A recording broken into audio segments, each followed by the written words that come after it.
பாசிப்பயிருக்கு வந்து காலையிலேருந்து ஊற வச்சுட்டேன். அப்புறம் ஸ்வீட் பாக்ஸை சின்ன சின்னதாக அம்மா கிட்ட போய் ஓட்ட போட்டுக்கோங்க. அடுத்து மண் ஃபுல்லாக ஊற்றிக்கோங்க. அடுத்து ஆழ்த்து மண் எடுத்துக்கோங்க. இப்போ நம்ம தண்ணி கழிச்சிடணும். அப்புறம் பாசிப்பயிருக்கு வந்து எல்லாம் தூவி வச்சுட்டு இந்த மண்ணை போட்டுக்கணும். பாசிப்பயிறு இப்போ நல்லா ஊறிடுச்சு.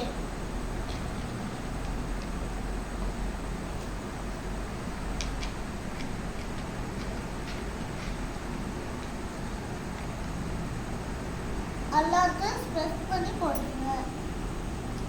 இப்படி போட்டுருங்க. இப்போ மண்ணை போட்டோம்.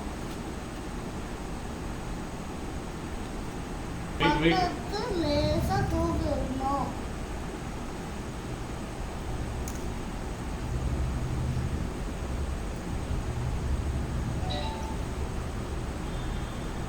இப்போ நம்ம தண்ணி தெளிச்சுக்கலாம். லேசாக தூவிட்டுருக்காங்க.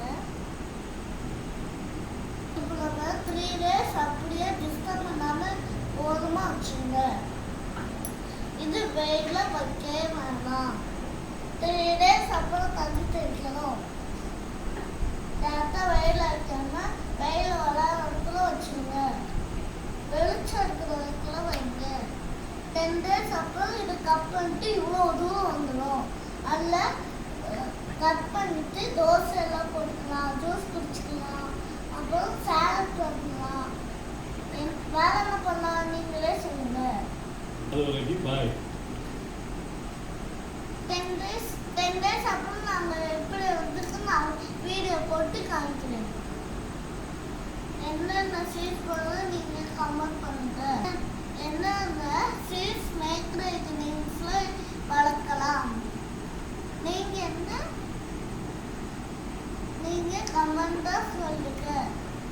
குட்டீஸ் நீங்களும் வீட்டில் ட்ரை பண்ணுங்க. வீடியோ லைக் பண்ணுங்க, சப்ஸ்கிரைப் பண்ணுங்க, பெல் பட்டனை கிளிக் பண்ணுங்க. பாய் பாய் ஃப்ரம்